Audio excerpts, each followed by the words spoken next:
So हे guys, तुमचं स्वागत आहे आपल्या परत एकदा नवीन अशा व्हिडिओमध्ये.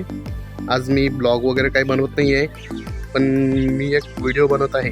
सर्वात आधी तुम्हाला सर्वांना व तुमच्या परिवारांना मकर संक्रांतीच्या हार्दिक हार्दिक हार्दिक शुभेच्छा.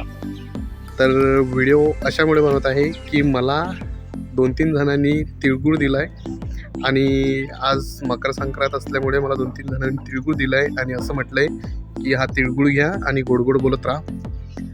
आणि मी कोणासोबत वाईट बोलत नाही, मी कधीही कोणासोबत चांगलंच बोलत राहतो. पण मला बाकीच्या लोकांवरून एक समजलं आहे, म्हणजे जे आता मी व्हिडिओ बनवतोय तर सपोर्ट करणारे तुम्हाला जर माहिती आहे दुसरेच असतात. आपल्या व्हिडिओला सपोर्ट करणारे हे आपले कधीच असतात. त्यातले म्हणजे 100पैकी 10% लोक आपल्यामधून आपल्याला सपोर्ट करतात. बाकी 90% लोक इतर असतात की ज्यांना आपण ओळखत नाही, तेच असे आपल्याला सपोर्ट करत असतात.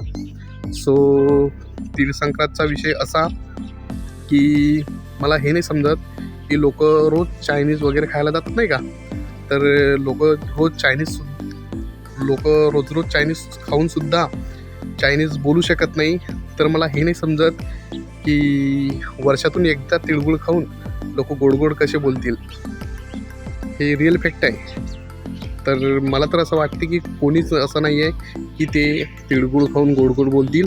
ज्यांनाही तुम्ही तिळगुळ द्या ते फक्त तुमच्या तोंडापुरतेच गोड बोलतील, मागे तुमच्या काळ्याच करतील.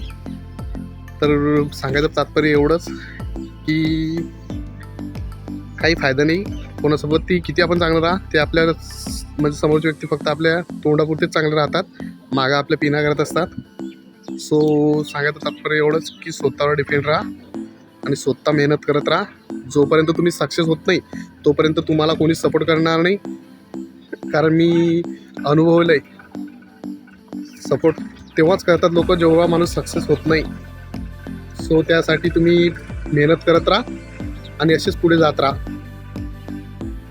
All the best. आजच्यासाठी एवढंच. भेटू परत एकदा नवीन ब्लॉगमध्ये. Bye bye.